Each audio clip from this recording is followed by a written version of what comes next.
자, 많은 사람들이 그 질문할 때에 진짜 예수님 믿기만 하면 구원 받느냐라는 질문을 던집니다.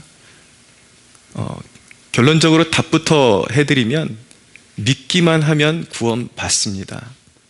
믿기만 하면 구원 받습니다. 근데 이제 이런 가르침에 대해서 비난하는 사람들이 순종이 나타나지도 않는데 믿는다고 구원받는다고 가르치는 건 잘못된 가르침이다, 그렇게 비난하는 사람들이 있지만, 우리 종교개혁자들의 유산을 물려받은 하나님이 교회 역사에 부흥을 일으켜 왔을 때마다 회복된 교리가 오직 믿음으로 구원을 받는다는 교리였습니다. 믿음 외에는 다른 어떤 조건도 구원에 이르는 조건은 없습니다. 근데 자, 그런 질문도 이해가 가요. 왜 그런 질문을 하는지. 오늘날 교회 안에 수많은 사람들이 신앙을 가지고 있다고 하지만 전혀 순종의 모습이 나타나지 않고 있기 때문에 그런 질문들이 계속 이제 올라오는 거죠. 근데 여러분, 순종이 없는 것은 사실 믿음이 있는데 순종이 없는 것이 아니라 믿음이 없는 것입니다. 이 믿음의 원리는 우리가 구원받는 믿음과 그리고 우리가 일상 속에서 나 믿어 이런 믿음하고는 좀 차원이 다르긴 한데, 이 믿음의 원리가 우리 일상 속에서도 그대로 묻어 있다는 것을 알게 됩니다. 예를 들어 볼게요. 밥을 먹는 것도 사실은 믿음입니다. 믿어야 산다, 아까 먹어야 산다, 그리고 먹어야지 건강해지고 먹는 것이 우리에게 즐거움을 준다라는 일종의 믿음이 있기 때문에 밥을 먹는 것이죠. 근데 마찬가지예요. 믿음이라는 것은, 구원받는 믿음이라는 것은 하나님을 향하여 반드시 순종을 일으킬 수밖에 없는 것입니다. 결론적으로 말씀드리면 순종이 없는 것은 믿음이 없는 것이지 믿음이 있는데 순종이 없는 게 아니에요. 여러분, 기독교에서 말하는 믿음이라는 것은 무엇입니까? 구원받는 믿음, 그것은 예수 그리스도를 전인적으로 모시는 것을 의미하는 것입니다. 예수 그리스도의 십자가, 예수님의 십자가가 나를 위한 십자가요, 예수님이 나의 왕이시요, 그리고 내 일평생을 주님께 드려서 주님의 발자취를 따라가기로 결단하는 것이 믿음입니다. 그리고 믿음은 하나님이 우리에게 부어주신 사랑을 받기로 결단하는 것이 믿음입니다. 그래서 그 사랑을 받기로 결단하면 우리의 마음이 뜨거워질 수밖에 없어요. 믿음이 생기면 성령의 역사가 수반되게 되어서 우리 안에 의식의 변화가 일어나게 됩니다. 어떤 변화냐면 내가 하나님의 자녀다라는 분명한 의식이 생기게 됩니다. 그 의식이 생기게 되면 자연스럽게 하나님이 알고 싶어지고, 그리고 하나님께 할 수 있는 한 최선을 다해서 순종하고 싶어지는 마음이 생기는 것이죠.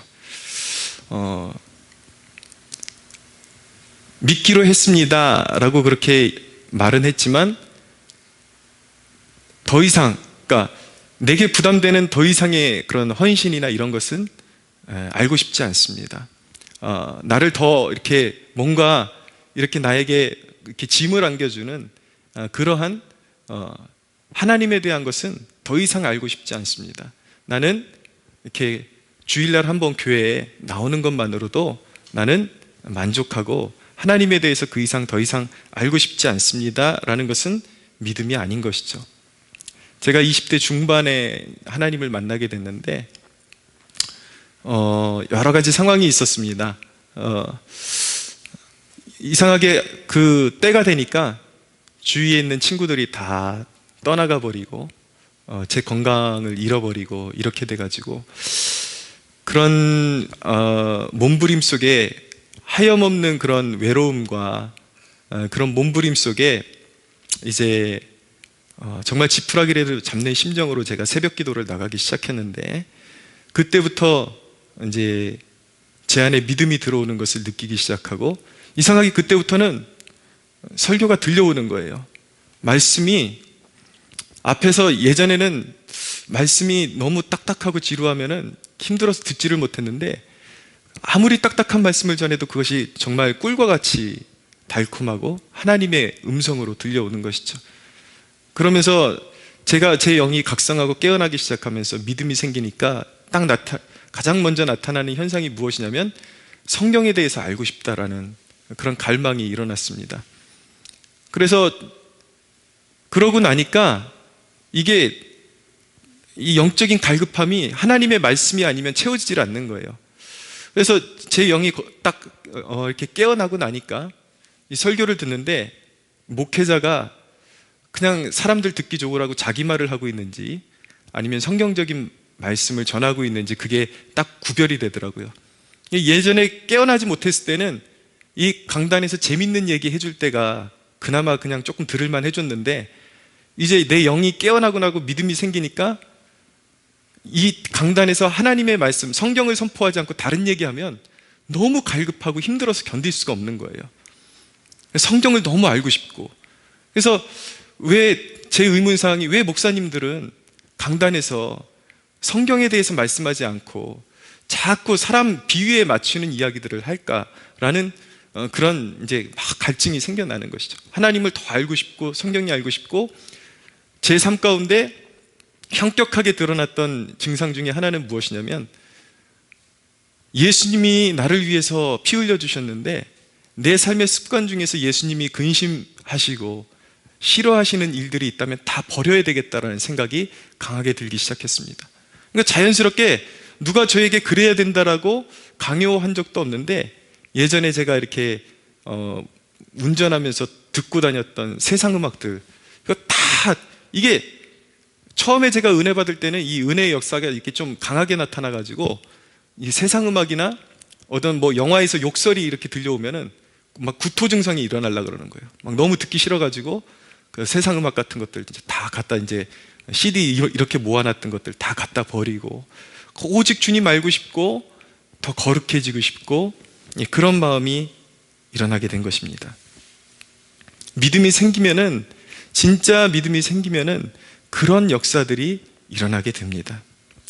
이 강단에서 구원은 인간의 노력이나 공로로 이루어지는 게 아닙니다 라고 말하니까 사람들이 오해하는 경우들이 생깁니다. 그럼 내가 할 일이 아무것도 없구나 라고 그렇게 하고 완전히 신앙적으로 수동적인 자세로 빠져버리는 사람들이 있는데, 인간의 노력이나 공로로 구원이 이루어진다는 것이 아니라는 그 의미는 하나님의 은혜를 입지 않고는 인간의 그 어떤 노력으로도 구원받을 수 없다라는 뜻이지, 하나님을 추구하고 하나님을 찾는 것 자체도 게을리해도 된다라는 뜻은 아닌 것입니다. 구원에 이르는 하나님의 방법이 있는데 그 하나님이 정하신 방법만을 빼놓고 자기 노력으로 구원에 이르려고 하는 것, 이 복음에 대해서 이해하지 못한 사람들은 그런 분들이 있거든요. 목사님이 저를 위해서 기도를 많이 해주십시오. 그러니까 당신이 믿어야 됩니다 그러면 그 얘기를 이해하지를 못하고 자꾸 뭐 영빨 좋은 목사를 통해서 기도를 받으면 그래도 천국에 옷자락 붙잡고, 목사님 옷자락 붙잡고 딸려 들어가지 않을까라는 오해를 가지고 누구에게 기도받으러 다니고 기도해달라 그러고 누구를 의지하고, 또 하나님이 정하신 방법을 제껴놓고 교회에 나오지만, 교회에 나와서 헌금도 하고 다 하지만 혹시 내가 헌금도 하고 뭐 성가대 봉사도 하고 뭐 이런 봉사하면 하나님이 나 받아주시지 않을까. 봉사도 해야 되지만 그 봉사로서 구원받을 수 있는 것이 아니라 하나님이 정하신 방법으로 구원받는다라는 것입니다. 그것이 무엇입니까? 하나님의 아들이신 예수 그리스도를 구주로 믿는 것입니다. 할렐루야. 그래서 여러분, 주님을 만날 수 있는 은총의 수단들을 여러분들 적극적으로 활용하셔야 합니다. 그것이 무엇이냐면 찬양하고 기도하고 말씀 읽고, 여러분 찬양할 때 가사 한마디 한마디를 정말 주님 날 만나 주십시오라는 그 갈망함을 가지고 그 진실된 고백으로 고백할 수가 있어야 돼요. 기도할 때도 그냥 시간만 허비하는 것이 아니라 내 마음에서 정말 주님이 살아계시다면 나를 만나 주시고 내 영혼을 만져주십시오, 나의 둔탁한 영혼을 만져주시고 나의 그런 하나님을 거부하는 마음이 깨어지게 하여 주시고 살아계신 하나님을 만나게 하여 주옵소서. 간절하게 주님의 얼굴을 찾고 찾아야 주님의 은혜가 풍성하게 여러분들의 삶을 만지는 은혜가 임할 줄로 믿으시기 바랍니다. 여러분, 11절에서 12절을 같이 한번 읽어볼까요?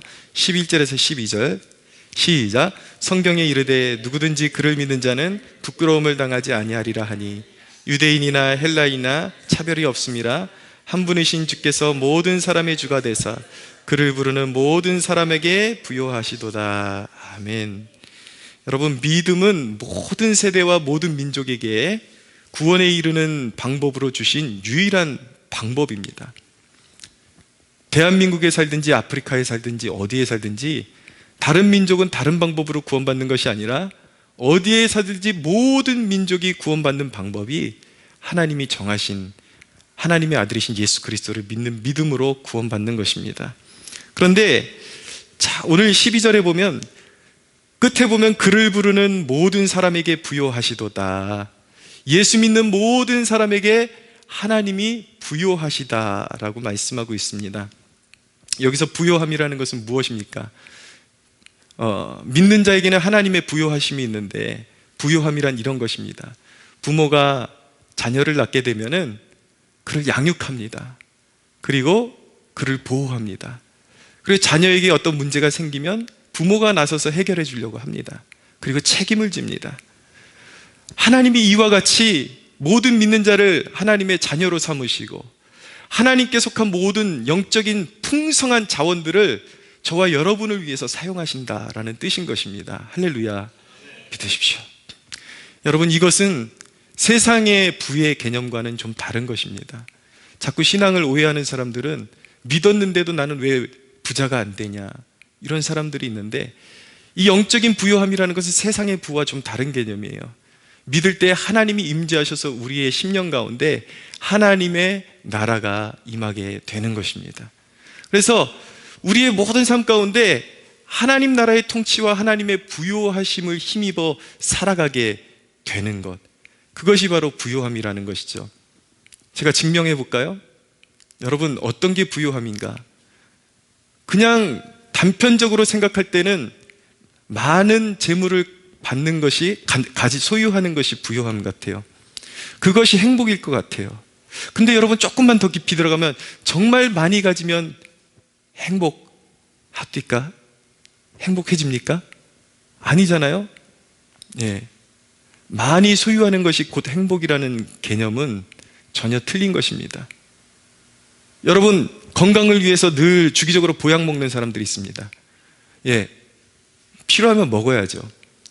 근데 보약을 먹는 사람이 건강하다라는 공식이 성립되던가요? 아니죠. 도움이 되지만, 보약을 먹지만 인생의 여러 가지 난제를 먼저 만나서 오히려 먼저 죽음을 맞이하는 사람들도 있고, 오히려 불치병과 난치병에 걸리는 사람들도 허다합니다.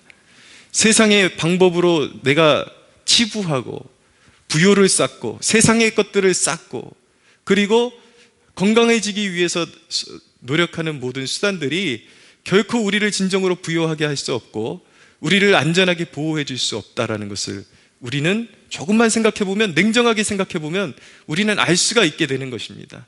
그러나 하나님의 부요하심이 우리를 두르게 되면 우리의 인생 가운데 그리스도인에게도 질병의 위협이 있고 사고의 위협이 있고 여러 가지 위협이 있어요. 그러나 하나님의 부요하심으로 말미암아 우리는 그 모든 일들을 넉넉히 이기고 구원으로 하나님이 인도해 주시는 것입니다. 마치 그런 거예요. 아무리 딱딱한 흙이 있어도 생명의 신비라는 것은 그런 거잖아요, 여러분. 여러분, 그 식물의 줄기가 처음 씨가 심어졌다가 딱딱한 땅을 뚫고 나오는 그 광경을 보셨습니까? 그리스도 안에 있는 그 생명력은 그렇게 세상 사람들이 보기에 유약한 것 같지만 반드시 척박한 땅을 뚫고 나오게 되어 있고 거기서 무언가 반드시 생명의 역사를 일으키게 되어 있는 것이죠. 사랑하는 여러분, 하나님께는 우리의 인생에 살아가는데 진정한 필요에 대해서 부족함이 전혀 없다라는 사실을 믿으시기 바랍니다. 장래일을 염려하지 마십시오. 여러분의 필요를 아십니다. 모든 것들을 하나님이 알고 계십니다. 미리 두려워하지 마시고 기도하십시오. 하나님이 우리의 양육자로서 여러분들을 책임지시고 도와주신다는 사실을 믿으시기 바랍니다. 여러분, 믿음은 주님과 개인적으로 관계를 맺는 것입니다. 13절을 보십시오. 누구든지 주의 이름을 부르는 자는 구원을 받으리라. 여러분, 어느 교단에 속했고 어느 단체에 속했다라는 것이 진정한 그리스도인이 된 것은 아닙니다. 그러나 분명히 중요한 것은 단체가, 교단이 중요하지 않은 것은 아니에요.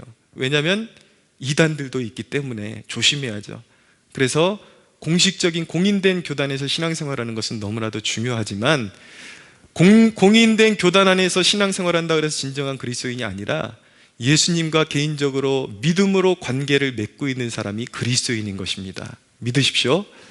그렇기 때문에 여러분, 피부색과 언어와 민족을 떠나서 진정한 그리스도인은 정말 개인적으로 주님과 그런 믿음의 관계를 맺고 있는 사람들이 진정한 그리스도인이고, 그 믿음을 소유한 사람들은 지구촌 어디에 있든지 진실로 구원받음을 믿으시기 바랍니다. 그런데 여러분, 우리가 주목해야 되는 것은 믿음은 어떻게 생겨나는가? 이것이 참 중요합니다. 믿음은 어떻게 생겨나는가? 전도를 통해서 생겨납니다. 말씀 선포를 통해서 믿음은 생겨나게 됩니다. 14절을 보십시오. 같이 한번 읽어보겠습니다. 시작. 그런즉 그들이 믿지 아니하는 이를 어찌 부르리요? 듣지도 못한 이를 어찌 믿으리요? 전파하는 자가 없이 어찌 들으리요? 아멘.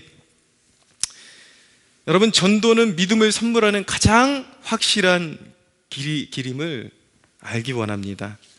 고린도전서 1장 21절에 보면 이렇게 말씀합니다. 하나님의 지혜에 있어서는 이 세상이 자기 지혜로 하나님을 알지 못하므로 하나님께서 전도에 미련한 것으로 믿는 자들을 구원하시기를 기뻐하셨도다 라고 말씀합니다. 여러분, 이 대목에서 잘 귀를 기울여 주십시오. 믿음의 신비는 사실 인간의 의지, 단순히 내가 믿겠다라는 그 의지가 아니라 사실은 말씀, 선포되는 말씀이 인간 그 내면 안에서 구원받는 믿음을 발생시키는 거예요. 생겨나게 하는 것입니다. 단순한 인간의 의지가 아니에요. 요한복음 1장 13절에 보면 하나님의 자녀들은 하나님으로부터 난 자들이다 라고 그렇게 말씀하고 있습니다.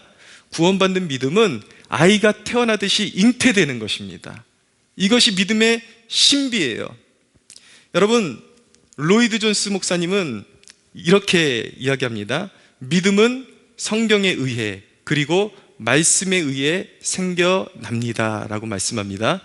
그리고 로이드 존스 목사님은 발생과 출생이라는 그러한 개념으로 이 믿음의 원리를 설명하고 있습니다. 이 개념은 좀 어려울 수 있는데 그냥 여러분들이 참고적으로 들어주시고 흥미있게 들어보면 참 이게 믿음은 신비이고 우리가 생각하는 것보다 놀라운 일이구나 라는 것을 알게 됩니다.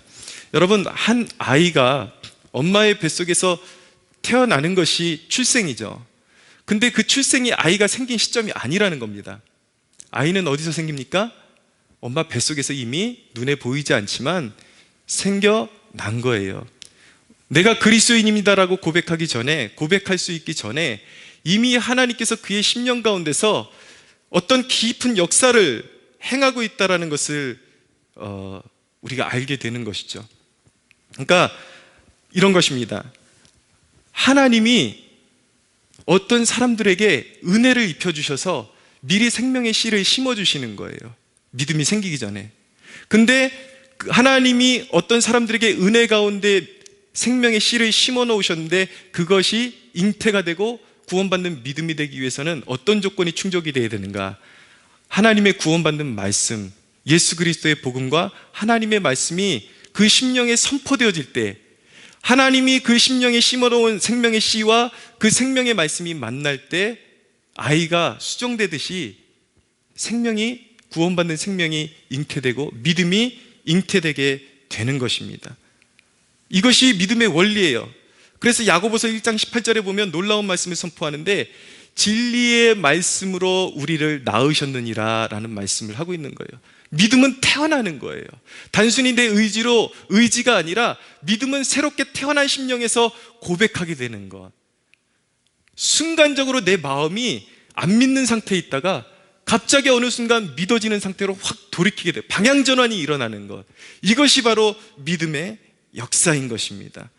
그러므로 여러분, 그런데 하나님께서 누군가의 심령 가운데 은혜로 역사하셔서 그 구원받는 생명을 심어주는 역사는 전적인 하나님의 주권하에 있습니다.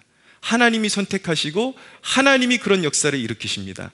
근데 하나님이 누군가를 구원하시는 방식 중에, 정하신 방법 중에 하나가 무엇이냐면 우리의 기도를 사용하신다라는 거예요. 그래서 여러분, 우리 주위에 있는 사람 중에 누군가가 구원받기를 원하면 어떻게 하면 되겠습니까? 그를 위해서 먼저 기도해야 하는 것입니다. 그리고 어떻게 해야 되는 것입니까?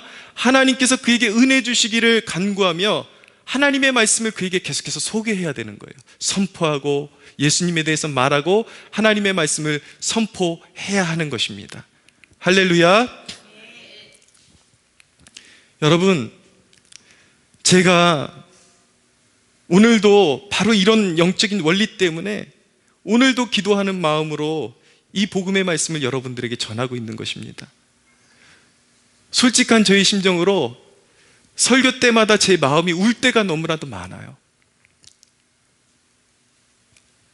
제가 한 사람의 부름받은 목사로서 여러분들을 구원의 길로 인도해 주고 싶은데 그게 되지를 않는 거예요. 내 마음처럼 되지를 않는 거예요. 너무 내가 만난 하나님을 소개하고 싶은데, 너무 여러분들을 구원의 길로 인도하고 싶은데, 여러분들 오셔가지고 말씀을 전혀 못 알아듣고 있는 그런 모습이나 아니면 관심 밖에 있는 모습이나 이런 모습들 볼 때에 어떤 경우에는 제 마음에서 좌절이 일어납니다. 내가 이곳에서 설교하는 것이 무슨 의미가 있을까? 내가 정말 하나님 앞에 그렇게 울부짖으며 이 강단에 한번 서기 위해서 그렇게 노력했던 그 노력이 무슨 의미가 있을까? 그것이 수년을 지나갑니다. 2년을 지나가고 3년을 지나가고 똑같은 사람들을 대상으로 그렇게 말씀을 전하지만 표정이나 그 하나님을 대하는 태도나 이것이 단 반보도 앞으로 전진하지 못하고 계속해서 그 영적인 어두움 가운데 처해 있는 모습을 볼 때에 제 마음이 무너지고 정말 때로는 과연 이것이 의미가 있는 일일까?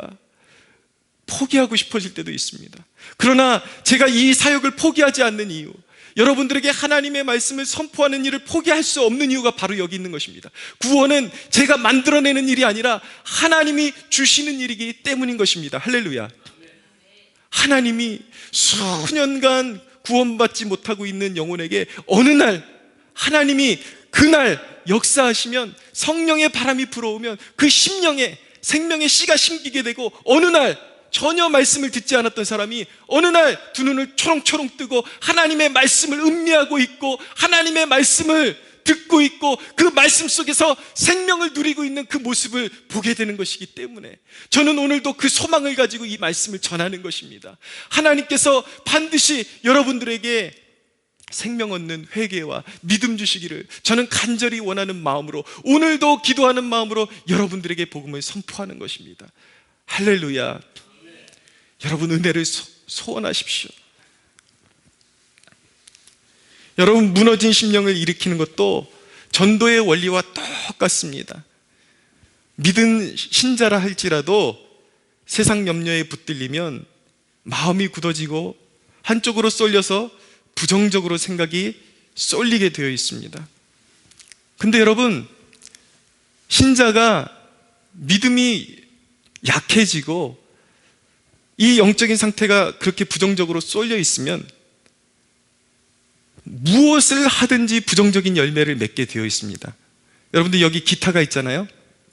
기타줄 6개가 있는데 이 6개가 제각각 원래 내야 될 의미에서 다 틀어져 있다고 생각해 보세요. 제 아무리 프로 세션이 와서 기타를 아무리 쳐도 틀어진 줄에서는 틀어진 음이 계속 나오게 되어 있어요. 우리가 믿음을 잃어버리고 세상 근심에 붙잡히고 이런 상태에서 세상을 살아가잖아요. 그런 부정적인 열매를 계속해서 산출해낼 수밖에 없는 것입니다.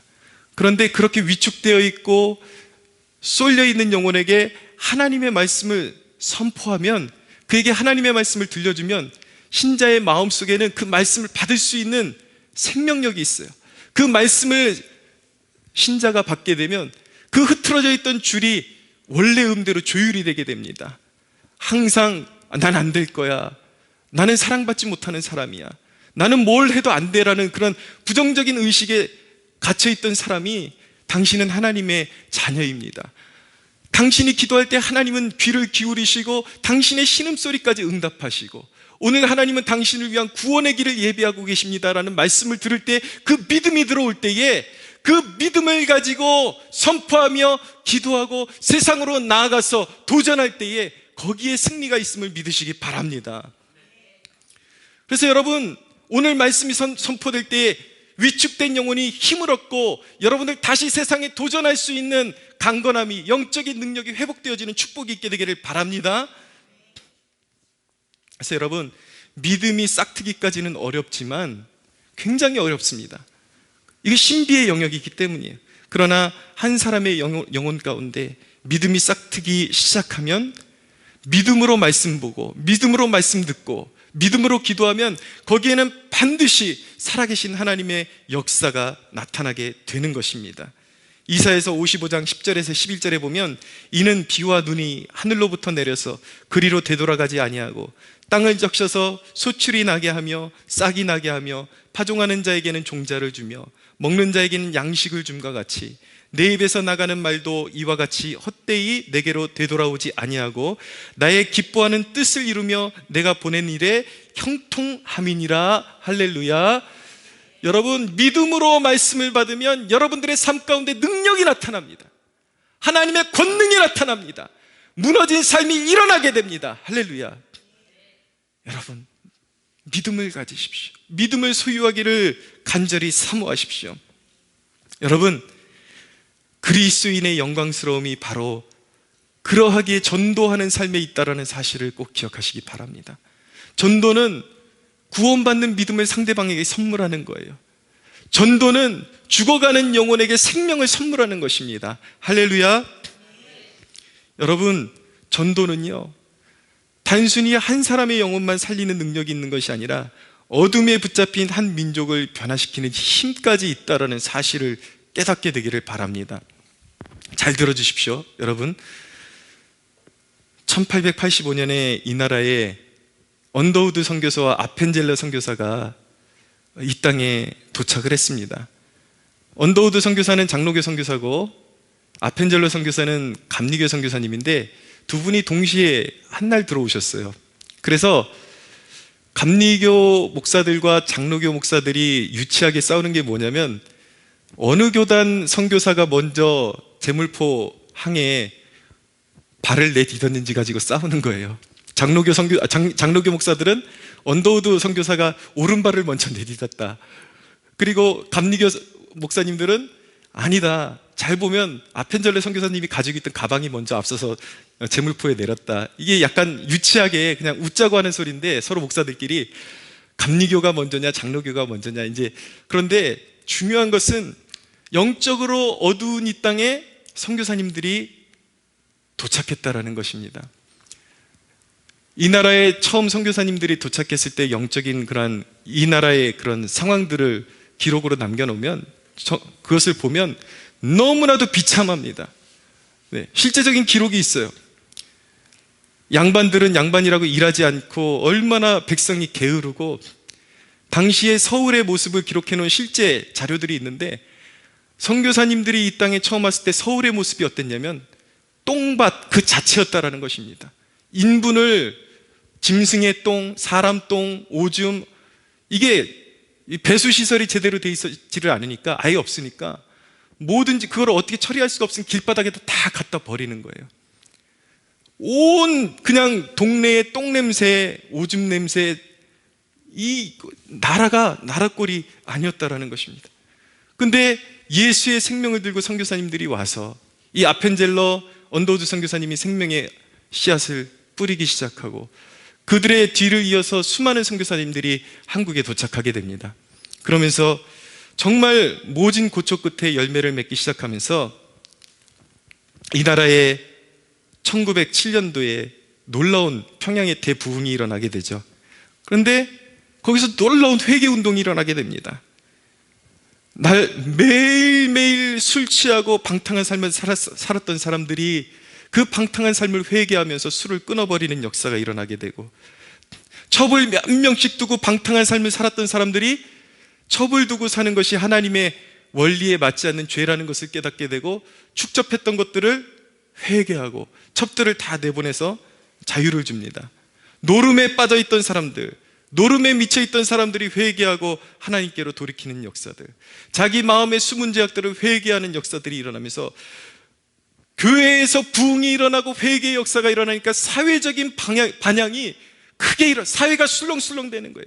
깨끗해지고, 기독교인들이 자신이 누구에게 돈 떼어먹었던 거 은혜 받고 나니까 가서 내가 당신 돈 떼어먹었다고 다시 가서 갚아주고, 이런 역사들이 일어나니까 그 작은 그리스도인들이 깨어나니까 사회가 변화되는 놀라운 역사가 일어나기 시작하는 것입니다. 이게 복음의 능력이에요. 여러분, 저는 오늘 우리나라 초대 대통령이었던 이승만 대통령에 대해서 여러분들에게 좀 이야기 드리려고 합니다. 제가 설교 때마다 이승만 대통령에 대해서 제법 자주 얘기해요. 제가 자주 얘기하는 이유는 무엇이냐면, 저 또한 이 나라의 역사에 대해서 너무 몰랐을 때에 이승만이라는 인물이 그냥 무능한 꼰대 같은 그런 늙은, 그냥 미국에 의해서 대충 이렇게 꽂아놓은 그런 대통령인 줄 알았어요. 근데 제가 뒤늦게 이승만 대통령에 대해서 깨닫게 되면서 왜 이렇게 위대했던 하나님의 사람을 이제야 알았고, 오늘날 편파적인 정치인들의 그런 음모와 술수에 따라서, 물론 여러분, 제가 지금 정치적인 얘기를 하려고 하는 것 아닙니다. 신앙인 이승만이 이 나라에 그의 공과 과가 있을 거예요. 그러나 이 나라는 이것을 회복해야 됩니다. 한 사람을 평가할 때에 그를 진정한 그리스도인으로 평가하고, 과가 있다면 그것을 냉정하게 평가해야지, 그냥 정치적인 논리에 의해서 한 위대한 사람을 그냥 매장시키는 것은 결코 옳지 않은 일이라고 생각을 합니다. 여러분, 이승만 대통령이 이 나라가 고종 황제 때에 이제 멸망을 앞두고 있는 그 시대 가운데 한성 감옥에 젊은 나이에 투옥이 되었습니다. 투옥이 되었는데, 감옥에 갇혀 있는, 칼을 차고 있는 이승만 청년에게 선교사님들이 오셔서 그에게 예수의 복음을 전해줍니다. 근데 이 사람이 보통 사람이 아니에요. 보통 기질이 아니에요. 당연히 잘 안 믿죠. 근데 하루 종일 옥에 갇혀 있으니까 할 일이 뭐가 있어요? 그때부터 선교사님들이 가져다 준 성경책을 붙잡고 읽기 시작했는데, 이승만이 성경을 읽다가 회심을 체험하게 됩니다. 그의 마음이 뜨거워지고 살아계신 하나님을 만나게 되면서 그가 깨달은 것이 무엇이냐면, 도탄에 빠진 이 백성을 구원하는 길은 온 국민이, 온 백성이 예수 믿는 길밖에는 없다라는 것을 그가 깨닫게 된 것입니다. 예수의 복음만이 철저하게 무너진 나라를 세울 수 있다라는 꿈을 갖게 되면서, 예수 믿는 나라, 예수 그리스도의 복음으로 세워진 나라, 그리고 전 세계 가운데 결코 비굴해지지 않는 부강한 나라를 이승만이 감옥 안에서 꿈꾸게 되는 것입니다. 그래서 여러분, 이승만이 하나님의 섭리 가운데 감옥에서 가까스로 나와가지고 이제 미국으로 건너가게 됩니다. 미국으로 건너갔는데 그 건너간 사이에 조선이 일본에 의해서 망하게 되었습니다. 망하게 되었는데, 이승만이 통찰력이 대단한 사람이에요. 이승만이 당시에 책을 한 권을 썼는데 재팬 인사이드 아웃이라는 책이 있어요. 이 책이 어떤 책이냐면 예언과 같은 책입니다. 미국 사람들에게 당시만 해도 미국은 친일이었어요. 일본과 친하게 지내던 사람들이었는데, 이승만이 느닷없이 미국 사람들에게 주장하는 말이 무엇이냐면, 지금 조선이 일본인들에게 짓밟히고 있는데 조선 땅에서 일본인들을 내쫓지 않으면 얼마 후에 일본이 미국을 습격하고 전쟁을 일으키고 그리고 전 세계를 정복하는 야욕을 그들이 펼칠 것이다 라고 예언을 했습니다. 그때 미국 사람들이 이승만을 다 미친놈 취급했어요. 아무도 듣지 않았습니다. 근데 어떻게 했습니까? 이승만의 예언대로 일본이 진주만을 급습하는 사건이 일어나죠. 그때부터 다시 이승만이 미국 사회에서 회자되기 시작하면서 다시 생각하게 되고, 그렇게 이승만이 각고와 노력 끝에 결국 미국이 일본을 공격하게 되고 히로시마의 원폭을 투하하면서 전쟁이 끝나게 되는 역사가 일어나게 되는 것이죠.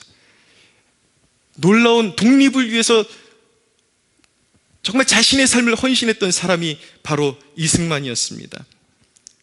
해방이 되고 나니까 이 나라의 상황이 어땠냐면 온 유럽을 비롯해서 저 북한 땅까지 막시즘에 물들어서 공산주의의 위기에 처해 있었습니다. 남한만 탈락 남아 있었어요. 여러분, 그때 당시에 이 어떤 그 세계 정세를 색깔로 칠해놓은 그런 도표를 보면요, 온 세계가 막시즘에 물들었고 공산주의의 빨간색으로 다 물들어 있어요. 남한의 요만한 땅만 아시아에서 간신히 자유주의를 고수하며 남아 있었습니다. 그런데 여러분, 이 나라가 전체가 공산화될 수 있는 위기에서 공산화를 막은 위인이 누군가? 바로 그 사람이 이승만이었습니다. 여러분, 1894년에 갑오 개혁을 통해서 이 나라의 신분제가 사라졌습니다. 제도적으로 신분제가 사라졌는데 양반들이 기득권을 놓지 못하고 실제적인 신분제가 남아 있었어요. 아직도 종과 양반과 상놈이 있던 시절에 이승만이 초대 대통령이 되고 나서 토지개혁을 시키면서 토지를 다 회수해가지고 가난한 농부들에게 다 나눠주고 자기 땅을 나눠주고, 이제 당신이 경작해서 나라에 어느 정도만 반납하고 당신들 먹고 살아라. 그리고 신분제 없다, 양반 없다. 여러분, 이 신분의 자유를 주고 이렇게 자기의 노력으로 수고해서 결실을 먹게 할 수 있었던 그 근간이 어디 있는가? 바로 이승만이 일으켰던 토지개혁의 그 뿌리가 있는 것입니다. 여러분, 6.25가 일어났을 때에 수많은 인민군들이 이 땅에 와서 이 땅에서 포로로 잡혔는데, 수많은 인민군 중에 수많은 10대, 20대 젊은 청년들이 사상이 뭔지도 모르고 공산당에 의해서 억지로 붙잡혀갖고 이 나라를 향해서 총뿌리를 겨누고 싸우다가 포로로 잡힌 사람들이 거제도에 수만 명이 잡혀 있었어요. 그런데 이승만 대통령이 그 어린애들이 그 사람들이 무슨 죄가 있냐? 그들에게 의견을 물어서 공산주의를 반대하는 사람들, 이 자유주의 국가에서 살기를 원하는 사람들은 다 이 땅에서 남아서 뿌리 내리고 살도록 그렇게 석방을 해 주었습니다. 그 사람이 이승만이에요. 여러분, 드리고 싶은 말씀은 이것입니다. 예수가 없었다면, 이 땅에 예수가 들어오지 않았다면, 복음이 들어오지 않았다면, 선교사들이 들어와서 예수의 복음을 전하고 그 복음을 듣고 누군가가 영적으로 깨어나지 않았다면 저와 여러분은 지금 어떤 삶을 살고 있었을까? 상상이나 가십니까? 어쩌면 우리는 아직도 아주 빈곤한 나라처럼 그렇게 살고 있을 수도 있고, 어쩌면 우리는 북한에게 합병되어서 공산주의 국가에서 자유도 모르고 먹고 싶은 그 모든 것들에 굶주리며 그렇게 헐벗고 살아야 하는 신세가 될 수도 있었을 텐데, 복음이 이 땅에 들어오고 복음의 정신으로 깨어난 영혼으로 말미암아 이 땅에 이렇게 하나님의 축복을 받을 수 있었음을 기억하시기 바랍니다. 할렐루야. 여러분, 시대가 아무리 어두워도 시대에 준비하신 하나님의 사람을 깨우는 방법이 바로 전도에 있음을 믿으시기 바랍니다. 이렇게 그리스도인이 많은데도 이렇게 세상이 어두운데 전도해봤자 무슨 소용이 있느냐? 아니요. 그럴지라도 하나님이 실제로 하나님의 사람을 일으키는 유일한 방법은 그럴지라도 전도밖에는 없는 것입니다. 여러분, 우리가 무능해 보이고 나약해 보이는 사람들 같지만 우리가 내린 그 낚싯바늘이 얼마나 큰 대어를 끌어올릴 수 있을지는 아무도 모르는 것입니다. 사랑하는 여러분, 전도하는 삶이 복된 삶인 것입니다. 할렐루야. 여러분, 하나님은 전도하는 교회를 축복하십니다. 전도하는 교회에 하늘의 능력을 부으십니다. 선교하는 교회에 하늘의 복을 내리십니다. 할렐루야. 선교하는 민족을 하나님이 사용하십니다. 우리 교회를 선교하는 교회로 빚어주시기를 간절히 소원하는 것입니다. 15절을 보십시오. 같이 한번 읽겠습니다. 15절. 보내심을 받지 아니하였으면 어찌 전파하리요? 기록된 바 아름답도다 좋은 소식을 전하는 자들의 발이여 함과 같으니라. 전도는 하나님께서 가장 귀하게 여기시는 것입니다. 여러분, 말씀 맺겠습니다. 왜 우리나라에 이렇게 위대한 신앙인들이 있음에도 불구하고 우리는 아브라함 링컨의 신앙이 얼마나 위대한지 이야기하고 영국의 윌버포스의 신앙을 이야기하고 조지 밀러의 신앙을 이야기하지만 왜 대한민국을 암흑에서 건진 하나님의 축복의 통로가 되었던 이 믿음의 사람들에 대해서는 아무런 그 누구도 관심을 갖지를 않는 것입니까? 여러분, 저는 이 땅에서 위대한 족적을 남긴 그리스도인의 그 인생의 스토리들이 다 책으로 기록되어 우리 후대들에게 전파되어야 한다고 믿습니다. 사랑하는 여러분, 저와 여러분 모두 예수 그리스도의 복음을 증거해서 어두운 시대 가운데 소망의 씨앗을 뿌리는 복된 성도들 되기를 간절히 소원합니다. 우리 하나님께 영광의 박수 올려드리겠습니다.